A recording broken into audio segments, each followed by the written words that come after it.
Olá, então a gente está comentando sobre a polarografia, né? Como sendo uma técnica, não estou enxergando aqui, ó, como sendo uma técnica voltamétrica, né, tá certo? A diferença é que ela usa um eletrodo gotejante de mercúrio ao invés de um eletrodo sólido, e isso muda uma série de dados particulares nesse quesito. Então vamos abrir aqui, apagar o quadro, começar novamente um novo quadro aqui, ó. Beleza? Tá. Então a gente está discutindo a polarografia, esse seria o 2. Tá. Então a gente está discutindo a polarografia. Polarografia. Bom, é devido essa polarografia, ela tem um surgimento, por assim dizer, nos trabalhos de Heirovsky. Eu esqueci o prenome dele, Heirovsky. Tá? E o Kovic também. E o Kovic. Tem até uma equação que chama equação de Heirovsky e Kovic, que é bastante utilizada para se determinar os parâmetros quantitativos da polarografia. Esse Heirovsky, por exemplo, ele ganhou um prêmio Nobel de Química em relação a esses achados. Foi o sujeito que desenvolveu o primeiro polarógrafo, inclusive, certo? E, na verdade, o estudo desse Heirovsky ele nem era propriamente em cima da polarografia. Ele descobriu que existe uma relação entre potencial aplicado e tensão superficial.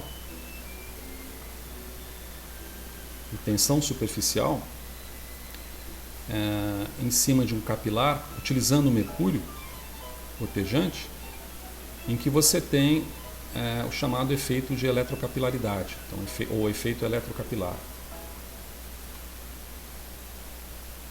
E esse efeito eletrocapilar, ele basicamente, que você tem uma curvatura, né? uma curvatura, tipo uma curva de segundo grau, essa relação é tal que se você pegar a pressão constante, se você pegar a segunda derivada da tensão superficial pela derivada potencial, isso aqui é pressão constante, isso aqui te dá exatamente a capacitância de dupla camada presente na interface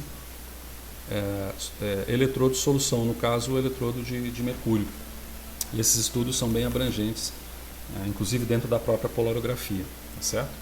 Agora, na polarografia, o experimento polarográfico, a gente comentou alguma coisa sobre o experimento da polarográfica como um todo, mas basicamente ele envolve você aplicar um determinado potencial inicial, então você tem aqui uma determinada... Existem duas formas de representação, duas formas de convenção do resultado polarográfico. A IUPAC, por exemplo, vou colocar aqui a IUPAC. A IUPAC, por exemplo, coloca um zero aqui no meio nesse eixo de potencial, coloca esse potencial aqui positivo, esse potencial aqui negativo. Isso não é muito utilizado, e aqui você vai medindo a corrente gerada. Isso aqui não é muito utilizado, tá?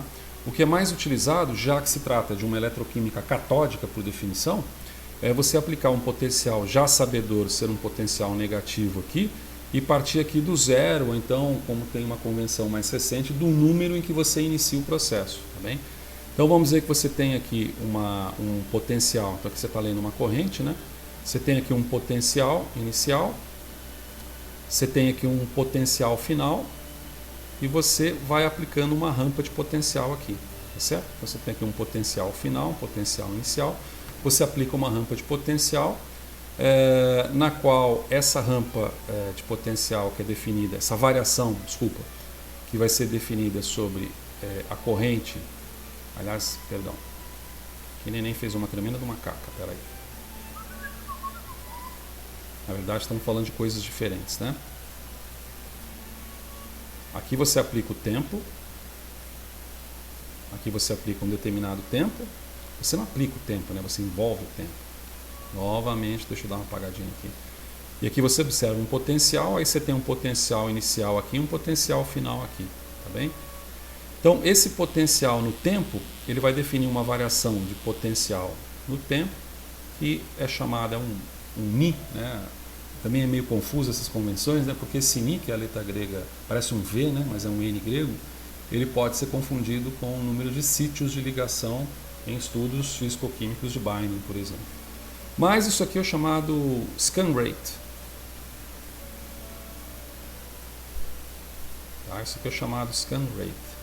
Isso é comum também, esse scan rate, esse termo, ele é comum também nos textos de voltametria propriamente dita, ou, como quiser, velocidade varredura. Essa aqui é velocidade varredura, beleza? Isso induz, no final das contas, isso produz um resultado. Se não me engano, a notação é a notação norte-americana e europeia. Não, notação norte-americana, não é europeia. A europeia segue o PAC. É a notação norte-americana e também é a mais popular, que mais aparece nos livros. E aquilo que eu estava explicando, pelo fato de você ter uma eletroquímica catódica, você tem um potencial negativo. Aqui começa num determinado potencial, num potencial nulo.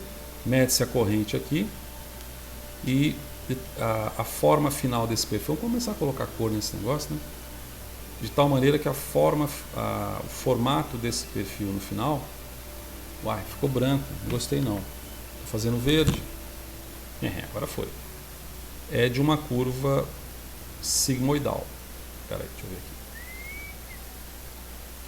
É uma curva que começa mais ou menos assim, aí ela vai crescer mais ou menos assim, aí ela vem mais ou menos assim. Uma curva sigmoidal. Tá certo? Esse é o registro polarográfico convencional nos chamados macroeletrodos, não nos microeletrodos. Aliás, um parênteses aqui, deixa eu ver o horário.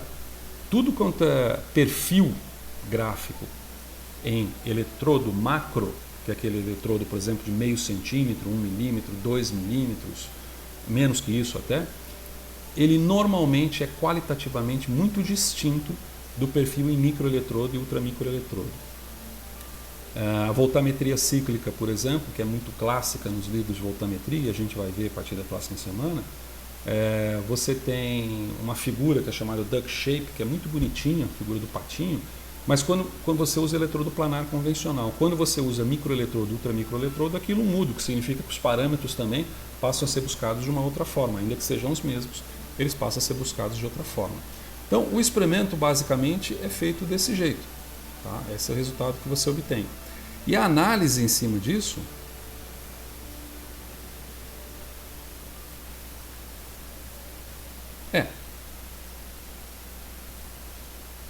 assim, o experimento é feito com um eletrodo. A gente está falando de experimento, né? Não falei da análise. Então a análise vem para cá. Então você usa aqui no experimento um eletrodo gotejante de mercúrio, que mais ou menos nos idos de 1980, 80 e pouco aproximadamente, a Princeton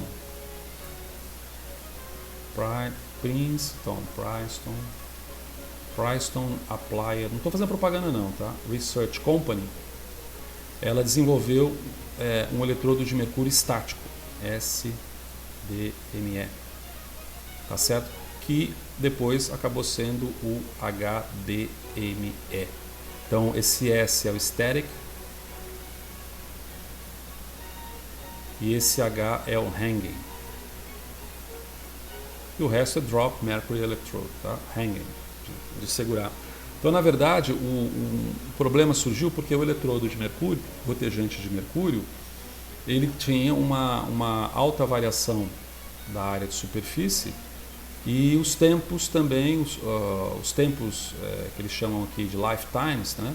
Vamos colocar tempo, né? O tempo de meia-vida, tempo de gota, vamos colocar por esse momento. O tempo de gota também era um tempo elevado. Com o desenvolvimento de sistemas eletromecânicos, você conseguiu controlar, eles conseguiram controlar isso e fazer com que o tempo de gota fosse de 100 milissegundos constante e fazer com que você tivesse uma menor diferença da área de superfície dessas gotas, porque também você tem gotas menores, tá certo? E depois isso evoluiu para um outro tipo de eletrodo comercial e um conjunto, como a gente pode exemplificar, aí você bate um Google, você vê um monte, que é o chamado HDME. Isso em relação ao experimento. Mas em relação à análise, toda vez que a gente tem curvas dessa natureza, e não é só na eletroquímica não, é em tudo quanto é área de pesquisa, na física, na química, na bioquímica, né? Toda vez que você tem uma curva dessa natureza, normalmente te interessam dois parâmetros. Aonde que ela termina e um valor que define metade da resposta máxima relacionada a essa curva de característica, quer sigmoidal, quer hiperbólica. Tá certo? Como biólogo, por exemplo, as chamadas curvas dose-resposta, ou curvas de dose letal 50%, ou dose efetiva 50%, querem dizer isso também. Quer dizer, se a gente pegar aqui esse ponto, primeiro você tem que definir uma linha de base, tá bem? Então a gente define uma linha de base mais ou menos assim. Esse ponto intermediário aqui, que vai pegar metade, né, ele vai pegar exatamente a metade entre a linha de base, opa, ficou ruim aqui, entre a linha de base e o máximo, extrapolado, ou melhor, interpolado para o eixo de potencial, é o chamado potencial 1/2, também conhecido como potencial de meia onda. Esse potencial de meia onda, ele é muito importante, porque, vamos colocar aqui assim, potencial de meia onda, ele é uma espécie de digital eletroanalítica, tá? Então é uma digital do analito. Ou seja, existem várias tabelas que mostram os potenciais de meia onda de diversos analitos. Isso permite ao pesquisador, no desconhecimento de uma amostra com que ele esteja trabalhando, saber qual que é o analito contido, o analito eletroresponsivo contido naquela amostra. Então é uma questão simplesmente de você comparar com um material tabelado. E o outro então ele tem uma característica, nossa, agora não sei para onde foi o babado aqui, tá aqui. Ctrl Z. Tá. Então isso aqui é uma característica qualitativa. Ok? Característica qualitativa. E a outra grande razão é que outro grande parâmetro que você pega é esse parâmetro máximo aqui, dessa distância máxima aqui, que é o chamado ID. Aqui eu exagerei, tá? Exagerei aqui na curva, a curva ela tem que, na verdade, chegar a um ponto. Eu exagerei para forçar a barra ali, forçar a barra aqui forçar a barra aqui nesse pontilhadinho aqui de baixo, que é uma linha de base, né? Então isso aqui é uma linha de base. Pode até colocar isso aqui como linha de base. Só que aqui a linha de base, ela está extrapolada, né? Não está interpolada, mas é uma linha de base. Esse ID refere-se à corrente de difusão.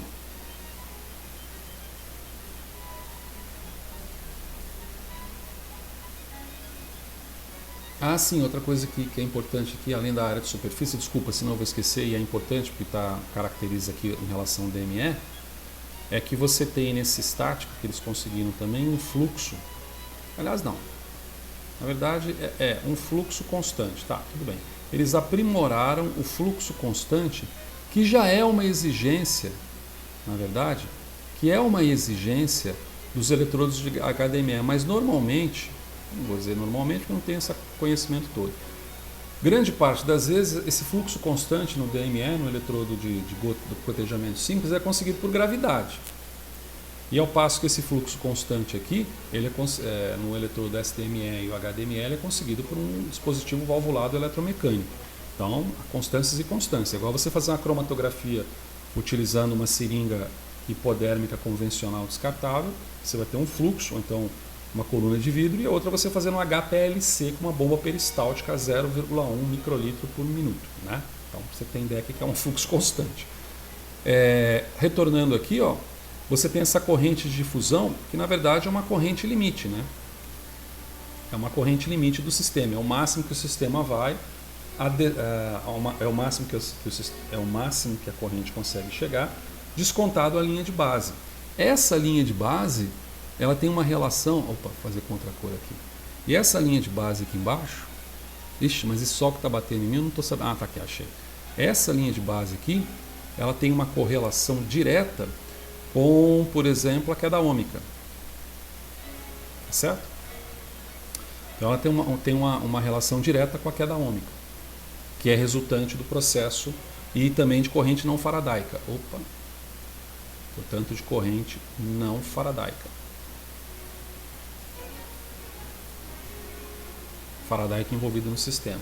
Mas são esses dois parâmetros convencionais que você aloca e determina quantitativamente o potencial de meia onda e a corrente de difusão, a corrente limite. E isso tem um significado por que fazer isso. Tá? Por que você pega? A partir disso você consegue pegar o quê? Então vamos colocar aqui que a partir... esse sol está batendo mesmo aqui. A partir da corrente limite, eu consigo ter um aspecto quantitativo. Tá? Eu consigo ter um aspecto quantitativo. Por que eu consigo ter um aspecto quantitativo? Porque eu consigo determinar algo que é fundamental nos ensaios polarográficos, que é a concentração da analito. Cheguei no mato? Cheguei lá embaixo já, né? Cheguei, então peraí. Vou colocar um pouco mais aqui, ó. Concentração da analito. Certo? Então, a lógica do emprego dessa técnica, resumidamente, a lógica do emprego da polarografia se dá quando eu quero pegar metais, normalmente, que vão ser reduzidos na superfície do eletrodo de mercúrio, já que ele é chato pra caramba para se trabalhar. Chato para se trabalhar, pra caramba é relativo, né? Eu trabalho com uma corrente catódica, essencialmente uma corrente catódica, na imensa maioria das vezes, alguma exceção, vitamina C, por exemplo, você consegue detectar um pouco menos, uma corrente menos catódica, e eu quero determinar a concentração da analito, ou eu quero a especiação da minha amostra, eu quero saber o que tem ali, daqueles metais que tem ali, quais os metais que me interessam, porque uma particularidade, vale a pena dizer, e eu esqueci de dizer aqui, não sei se seria uma vantagem, então eu posso colocar aqui a concentração, deixa eu colocar em azul que já fica aqui, do ou dos analito ou analitos presentes na solução. Desculpa, presente na solução não, presente no sistema. Por que isso? Porque eu consigo obter no registro polarográfico, em que eu tenho potencial negativo aqui e aqui eu tenho a corrente medida, eu consigo obter não apenas uma curva somente aqui, mas eu consigo às vezes obter curvas múltiplas, entendeu? De tal maneira que eu tenho potenciais de meia onda aqui sendo gerados. Por exemplo, posso chamar aqui um A e posso chamar aqui um Bzinho, tá certo? Então eu posso ter analitos, então eu posso ter aqui, sei lá, chutando aqui, cádmio aqui e cobre aqui, por exemplo, tá certo? Numa mistura. Então ele permite múltiplos analitos. Nem toda técnica voltamétrica permite múltiplos analitos. Então não sei se é uma vantagem ou uma particularidade dessa técnica. A concentração do analito pode ser determinada a partir do formalismo algébrico por detrás da polarografia, que nós vamos colocar no vídeo imediatamente a seguir, ok?